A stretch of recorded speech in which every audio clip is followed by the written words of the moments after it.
Bem-vindos a mais um áudio aqui da Liturgia da Palavra, deste meu canal do YouTube. Estamos no mês de agosto de 2023 e, como sempre, eu faço um áudio de introdução dedicado ao mês. O tema para o mês de agosto é o das vocações religiosas, a respeito do casamento, a vocação de solteiro, leigo e solteiro consagrado. E para isso eu sempre rezo uma oração para o período, né? Aí eu escolhi uma oração de São João Maria Vianney, o cura d'Ars.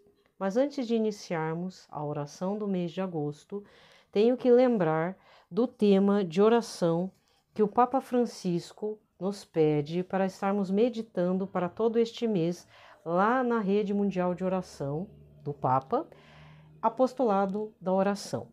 A intenção para agora é pela Jornada Mundial da Juventude.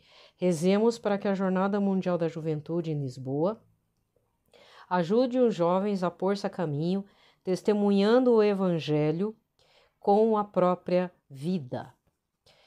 Agora nós vamos rezar a oração que o próprio São João Maria Vianney fez, né? É de autoria dele.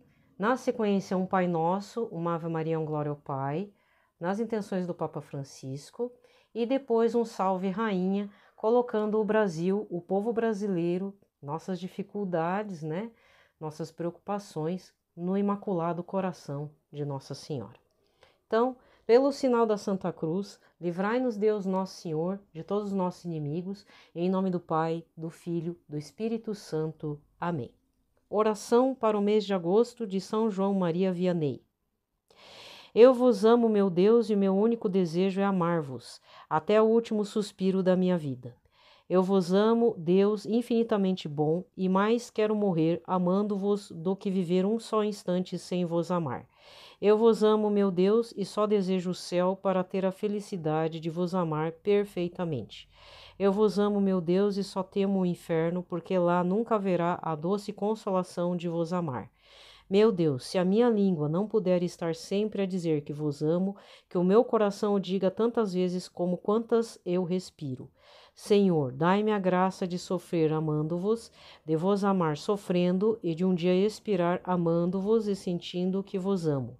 E quanto mais me aproximo do meu fim, mais vos imploro a graça de aumentar e aperfeiçoar o meu amor. Amém. Pai nosso que estais nos céus, santificado seja o vosso nome, venha a nós o vosso reino, seja feita a vossa vontade, assim na terra como no céu. O pão nosso de cada dia nos dai hoje, perdoai-nos as nossas ofensas, assim como nós perdoamos a quem nos tem ofendido. Não nos deixeis cair em tentação, mas livrai-nos de todo o mal. Amém. Ave Maria, cheia de graça, o Senhor é convosco, bendita sois vós entre as mulheres, bendito é o fruto do vosso ventre, Jesus.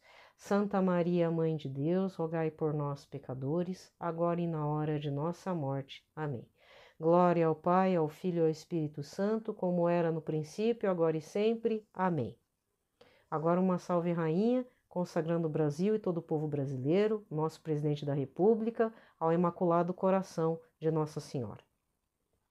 Salve rainha, mãe de misericórdia, vida, doçura e esperança nossa salve. A vós bradamos, degredados filhos de Eva, a vós suspirando, gemendo e chorando neste vale de lágrimas. Eia, pois, advogada nossa, esses vossos olhos misericordiosos a nós volvei, e depois desse desterro mostrai-nos Jesus, bendito é o fruto do vosso ventre, ó clemente, ó piedosa, ó doce sempre Virgem Maria. Rogai por nós, Santa Mãe de Deus, para que sejamos dignos das promessas de Cristo. Amém. E nesse dia 9 de agosto de 2023, 18ª semana do Tempo Comum, desta quarta-feira, hoje a cor litúrgica é a verde, mas estamos lembrando de Santa Edith Stein, né? Santa Teresa Benedita da Cruz, se não me engano, mas ela é mais conhecida pelo nome antes da conversão, Santa Edith Stein. Hoje eu não vou falar muito dela, mas eu estou fazendo uma programação, né? Como vocês sabem, eu estou dando continuidade a uma homilia de São João Maria Vianney, certo? Do livro Sermões de Domingo de Quasímodo ao 11º Domingo de Pentecostes, volume 2 da Paulus. Eu estou na parte que fala das falsas virtudes e verdadeiras virtudes de um cristão. É do 7º domingo depois de Pentecostes, tá? Antigamente era assim, né? As missas era sempre referente depois de Pentecostes.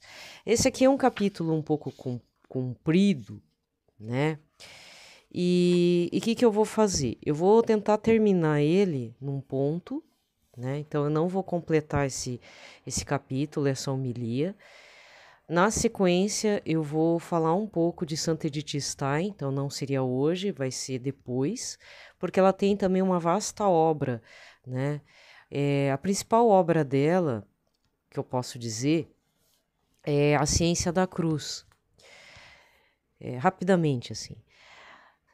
Edith Stein, ela era lá da parte do leste europeu, ali da Alemanha, e era de uma família judia. Ela era judia. Chegou na universidade, fez a filosofia, fez o doutorado, foi discípula. Ela foi aluna, assim, auxiliar, né? Tipo, sabe aqueles alunos que tem um professor que é um mestre, e depois esse mestre dá a oportunidade para ela dar aula também, de escrever artigos e tudo. Ela foi discípula de Husserl, que era um grande filósofo da época, né? Na parte de... Até esqueci o termo. É que eu não sou de filosofia. Eu não gosto, pra falar a verdade, né? Mas nesse período que ela tinha essa vida mundana, Edith Stein, primeiro, ela era solteira, era de família rica, apesar da mãe dela ser viúva, muito bem criada, educada. Podemos dizer, fora de um contexto, de forma anacrônica, né? Na parte histórica não se fala assim, mas é possível dizer que ela era empoderada, sim, naquela época, década de 30, inclusive. Estava fazendo doutorado, estava dando aula na universidade, teoricamente era para ela estar feliz, teoricamente, mas ela não estava feliz, ela estava incomodada, algo a incomodava. E aí um dia, passando férias na casa de um casal de amigos, o casal de amigos teve que fazer uma breve viagem e falou: olha, fica na casa, tem uma biblioteca enorme aqui, você pode ler o que você quiser, você pode usar a casa como se fosse a sua. E foi o que ela fez. Foi um breve final de semana. Num período de insônia, ela pegou o primeiro livro, ou o livro que chamou a atenção dela, que era um livro de Santa Teresa d'Ávila. Eu não sei se era o livro da vida, não sei qual que é, mas é a principal obra de Santa Teresa d'Ávila. Ela leu a madrugada inteira, da noite, madrugada, manhã, leu. No que ela fechou, ela disse: agora eu sei o que eu quero, eu descobri o que eu quero. É isso mesmo, é o que está aqui. A partir do livro de Santa Teresa d'Ávila, ela buscou o caminho, ela foi indo, teve conflitos em casa quando ela decidiu se converter ao cristianismo, catolicismo. A mãe dela disse que ficou com o coração partido, de decepção, de tudo. E aí ela seguiu a vida como religiosa carmelita. Mas como as carmelitas viram que ela tinha um passado de dar aula, docente, deu para ela a incumbência de dar aulas para as noviças, uma coisa assim. Dentro do convento carmelita, isso que eu tô pulando bastante coisa, tá? Pulando vários detalhes da vida dela. Ela também escreveu muitas coisas que foram as obras pós-conversão. E aí ela fez um estudo profundo de São João da Cruz, porque vamos recordar, se você não sabe, Santa Teresa d'Ávila foi muito amiga de São João da Cruz, e São João da Cruz foi muito amigo de Santa Teresa d'Ávila. Havia uma diferença de idade muito grande. Santa Teresa era bem mais velha que São João da Cruz, né? São João da Cruz é o místico da noite escura da alma e tudo, e ele tem todo um trabalho em cima, não é só um trabalho, né? Uma vivência também sobre a cruz de Cristo. Então, a partir das obras de Santa Teresa d'Ávila, mas principalmente de São João da Cruz, Santa Edith Stein faz todo a sua profissão, não só de fé, né? Mas porque ela foi tocada a partir de uma obra de uma carmelitana, né? Santa Doutora da Igreja. Não sei se já naquela época ela foi declarada doutora da Igreja. Santa Teresa d'Ávila, né? Fim da vida de Santa Edith Stein, como um mártir dentro de um campo de concentração. Aliás, o regime nazista caçou ela. Caçou mesmo, porque ela foi se esconder até num convento na Holanda, que era um território neutro, mas os nazistas pegaram ela, prenderam e levaram, se não me engano, para Auschwitz mesmo. E lá morreu na câmara de gás, tá? Mas ela tem várias obras. Então, existem duas facetas de Santa Edith Stein. A época em que ela era apenas Edith Stein, a judia, filósofa, doutora, discípula de Husserl. Eu não sei pronunciar, né? É H-U... tem um R, L, S. Eu sei que é da filosofia, não sei da epistemologia. Eu não sei qual que é a ênfase desse filósofo, mas foi um grande filósofo do começo do século XX. E tem o pós, que é o pós-conversão, que aí ela se torna Santa Edith Stein, que é uma obra impressionante, né? Eu nem chego perto das obras completas dela, mas eu tenho a Ciência da Cruz, né? Que é difícil. O ano passado, se não me engano, eu fiz a leitura nessa época do ano, mas, falar bem a verdade, é um livro bem complicado. Então, eu tenho um que engloba a biografia dela, né? E eu vou estar falando a posteriori, daqui a alguns dias, falar a verdade, porque eu também vou acabar não podendo terminar esse capítulo sobre as falsas virtudes, mas eu acredito que nesse pequeno trecho que eu falei para vocês, vocês devem ter entendido o que São João Maria Vianney está denunciando dentro da igreja dele, dentro dos paroquianos lá que convivem com ele naquela época do século XVIII para o XIX, né?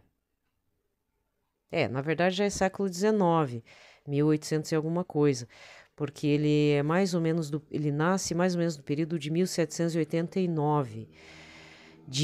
Reza a lenda que São João Maria Vianney foi colega de São Marcelino Champagnat. São Marcelino Champagnat nasceu em 1789. Acredito que São João Maria Vianney um pouco antes. E se encontraram no seminário, dizem que foram colegas, mas não há nenhum registro que diga isso. Diz que São Marcelino Champagnat ajudou um pouco São João Maria Vianney, né?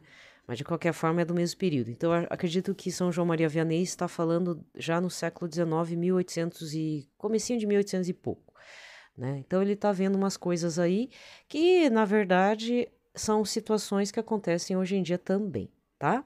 Então, fiz uma breve biografia do pouco que eu sei de Santa Edith Stein. Ela não é uma autora fácil de ser lida. Talvez, futuramente, junto com o cardeal Newman, São John Newman, ela também será declarada doutora da Igreja, devido à vasta obra e à importância da obra dela. Tem aqui, na minha playlist, ao público, né? Tem um livro dela, que é o Mistério de Natal. Então, volta para Santa Edith Stein. Então, tem um livro dela chamado Mistério de Natal. Esse livro está esgotado, porque a editora não existe mais. Editora do Sagrado Coração, da Faculdade do Sagrado Coração de São Carlos, né? Tinha uma grande editora na área de filosofia e história. Não existe mais essa editora, tá? E era um livretinho. E minha relação... Por que eu sou tão assim com Santa Edith Stein? Porque na época da faculdade de História, eu vivia na biblioteca. Esse negócio de procurar no Google, você baixar no Google Livros, play livros, não existia isso. Tinha que correr atrás dos livros mesmo, quando o livro não caçava a gente também. Então, várias vezes aconteceu do livro estar lá na mesa, ou para ser guardado, porque era uma remessa nova da biblioteca, no caso era a Biblioteca da Federal, da parte aqui da reitoria. E aí eu lembro que eu podia pegar 3 livros, e eu ficava com inveja do povo da pós-graduação, que podia pegar 5, né? Mas eu era da graduação, então eram 3 livros para 15 dias. Muitos livros eu não lia, né? Alguns eu tinha que ler por causa da faculdade. Aí o que acontecia? Um dia eu vasculhei aquela biblioteca. Acho que era período de férias, sei lá o que era, um feriado. Aí passava dos 15 dias, né? Aí, pá, que coisa. Peguei 2. Aí, de repente, na mesa tava esse livreto. Na capa era o Menino Jesus, né? Menino Jesus, o que tá no presépio, né? Mistério de Natal. E Santa Edith Stein. Aí fiquei olhando. Ué, mas Stein é um nome judeu, né? Santa Edith Stein, o que eu tô perdendo nessa vida, né? Aí eu peguei o livro de curiosa. Eu lembro que eu li ele numa noite. Só que na época, né? A gente tá ateu, pagão, idólatra, todas aquelas ideias doidas. Eu não lembro, daquela época eu não lembro de nada do que falava o livro. A única coisa foi que eu senti no meu coração, senti de verdade mesmo. Esse livro é importante, essa autora é importante, mas eu nunca corri atrás para saber detalhes da vida dela, tanto é que eu não corri atrás de artigos ou livros mesmo de Edith Stein, como filósofa, da parte de psicologia, da parte da educação, porque ela abrange, a parte mundana dela abrange todas essas disciplinas. Ela é muito utilizada nessa parte. Ela realmente foi muito importante como filósofa da área dela.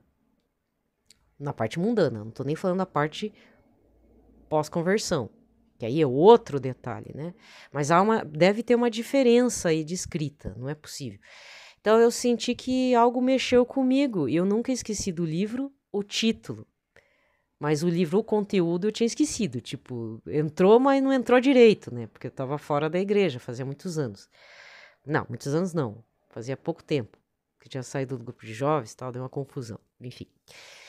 Aí eu fiquei com aquilo na cabeça. E com o advento da internet eu consegui em PDF. Cheguei a imprimir e aí no ano passado, se não me engano, eu disponibilizei com a minha voz, né? Como áudio, como em forma de áudio. Porque não é fácil mais de achar. Você talvez encontre no estante virtual com um preço absurdo, mas ele é um livretinho de bolso, assim. Mas ele é muito importante. Nesse livro, depois eu fui ler com calma, tudo, ela também fala dessa ciência da cruz, mesmo no mistério de Natal. Então, ocorreu que a graça de Deus a atingiu de fato, né? Porque às vezes você pensa assim, isso infelizmente eu vejo, não também em obras, mas assim, eu não estou correndo muito atrás de alguns autores católicos atuais. Mas a gente vê que a pessoa é da igreja católica, tem uma vivência, às vezes é sacerdote, às vezes é pregador de muitos anos, mas não tá com aquela, não sei, não ressoa legal esse negócio, sabe? Então eu tenho que rezar muito para essas pessoas, estão no caminho, mas, né? Então tem obras que chamam mais atenção, por exemplo, Dom Henrique Soares, Monsenhor Jonas Abib, né, que deixou material escrito, mas a gente percebe que tem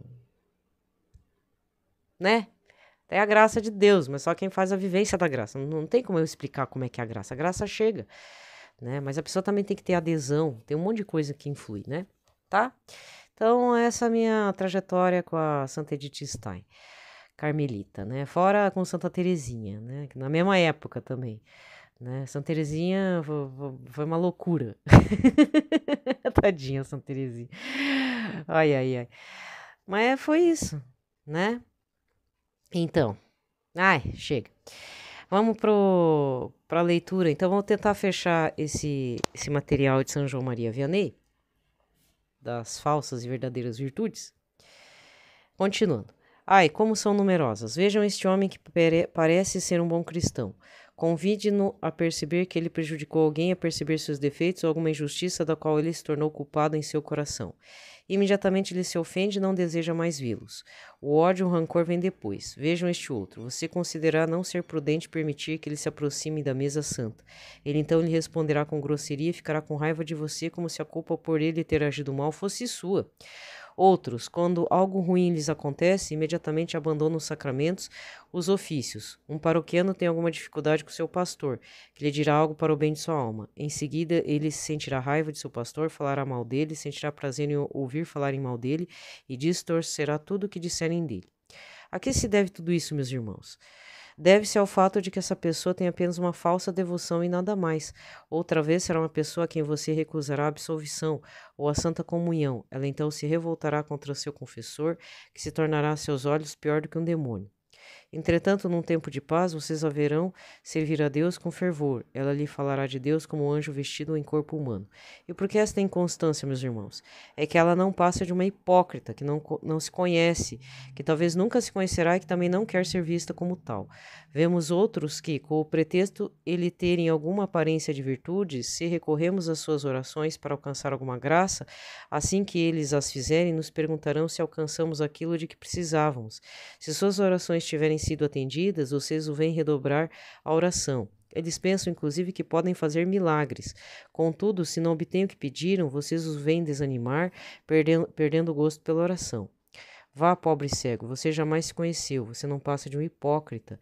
O outro falará do dom de Deus com zelo. Se você o aplaudir, as lágrimas inclusive cairão de seus olhos, mas você lhe disser uma palavra que o alfinetar um pouco, você o verá inflamar-se. Ele tem medo de mostrar-se tal qual é e nutrirá por você um ódio no coração por um bom tempo. Por que isso? Senão porque sua santa religião não passa de uma religião de capricho e inclinação? Você está enganando os outros, mas também a si mesmo. Mas você não engana o bom Deus, que um dia o fará ver que você não passou de um hipócrita. Vocês querem saber o que é uma falsa virtude? Eis um belo exemplo. Lemos na história de um eremita foi procurar São Serapião. Deixa eu ver. São Serapião de Temuis. Foi monge do deserto, discípulo de Santo Antão e tornou-se discípulo de Temuís, Egito, em 339 d.C. Fez parte da embaixada enviada pelo patriarca de Alexandria, Santo Atanásio, junto ao imperador romano Constâncio II por ocasião da controvérsia ariana. A controvérsia ariana foi uma heresia, o arianismo, tá? Então tá, São Serapião, para recomendar-se as suas orações. São Serapião lhe pediu que também rezasse por ele, mas o eremita respondeu com palavras que demonstravam humildade mais profunda, que não merecia esta felicidade, porquanto era muito pecador. O santo convidou a sentar-se ao seu lado, mas ele respondeu que não era digno. O santo, para saber se realmente o eremita era aquilo que queria parecer ser, disse-lhe: Meu amigo, creio que você faria muito melhor permanecendo em sua solidão do que percorrendo o deserto. Isso deixou no estado de cólera terrível. Meu amigo, disse-lhe o santo, você me dizia há pouco que é um grande pecador, que não quer nem mesmo sentar-se ao meu lado, e agora, porque lhe digo uma palavra cheia de caridade, você se enfurece. Vá, meu amigo, você não tem senão uma falsa virtude, ou ao contrário, nem isso você tem. Meus irmãos, como são numerosas as pessoas desse tipo, que parecem de boca para fora serem santos, mas que a menor palavra que não lhes agrada ficam exaltadas e se revelam tal como são em suas almas. Se vemos que esse pecador é tão ruim, vemos também que o bom Deus o pune com rigor, como vocês verão no exemplo a seguir. Lemos na Escritura Sagrada que o rei Jeroboão enviou sua mulher ao profeta Aías para consultá-lo sobre a doença de seu filho, fazendo-a disfarçar-se de uma pessoa piedosa, conforme 1 Reis, capítulo 14, versículo 1 em diante. Ele usa esse artifício a fim de que o povo não percebesse sua pouca confiança nos ídolos pelo fato de estar consultando o profeta do verdadeiro Deus. É verdade que muitas vezes podemos enganar os homens, mas nunca o bom Deus. Quando a mulher do rei entrou na residência do profeta, antes mesmo de vê-la, ele gritou: Mulher de Jeroboão, por que finge ser alguém que não é? Vem, hipócrita, vou anunciar-lhe uma péssima notícia da parte do Senhor. Sim, uma péssima notícia. Ouvia. O Senhor me mandou dizer que fará cair sobre a casa de Jeroboão toda a sorte de males, fazendo perecer até mesmo os animais. Aqueles que morrerem no campo serão devorados pelos pássaros, os que morrerem na cidade serão devorados pelos cães. Vá, mulher de Jeroboão, vá anunciar isso ao seu marido, e na mesma hora em que você puser os pés na cidade, seu filho morrerá. Tudo isso aconteceu como o profeta havia dito, ninguém escapou à vingança do Senhor. Bom, eu vou deixar anotado, tá? Mas a partir de amanhã, aí eu vou falar um pouquinho de uma obra de Santa Edith Stein, mas teoricamente eu já terminei aqui a parte referente à leitura de São João Maria Vianney. Por que eu estou fazendo isso? Eu havia prometido que também ia ler um trecho de uma obra de Santo Afonso Maria de Ligório, já que ele foi o santo no dia 1º de agosto, então faz parte do mês de agosto, né? E só que esse mês é um mês muito abençoado por vários santos, inclusive com uma data de Nossa Senhora dia 15 agora, certo? Se não me engano, dia 13 de agosto é dia de Santa Dulce também. Tenho que procurar, né? Tem Santa Clara de Assis, Santa Helena, né? São Bernardo de Claraval, Santa Mônica. Dia 27, Santa Mônica. Dia 28, Santo Agostinho de Hipona. E tem o Martírio de São João Batista. Tem bastante, gente. Tem bastante santo importante, né? Então, para não deixar passar, pelo menos uns 2 dias eu vou ler algum trecho, alguma coisa da vida ou da obra de Santa Edith Stein, tá bom? Muito bem, agora vamos para a leitura de hoje. Nesta quarta-feira, a primeira leitura é Livro dos Números, capítulo 13, aí é do versículo 1, aí tudo picado, mas então é do 1 em diante. Naqueles dias, o Senhor falou a Moisés no deserto de Farã, dizendo: Envia alguns homens para explorar a terra de Canaã, que eu vou dar aos filhos de Israel. Enviarás um homem de cada tribo e que todos sejam chefes.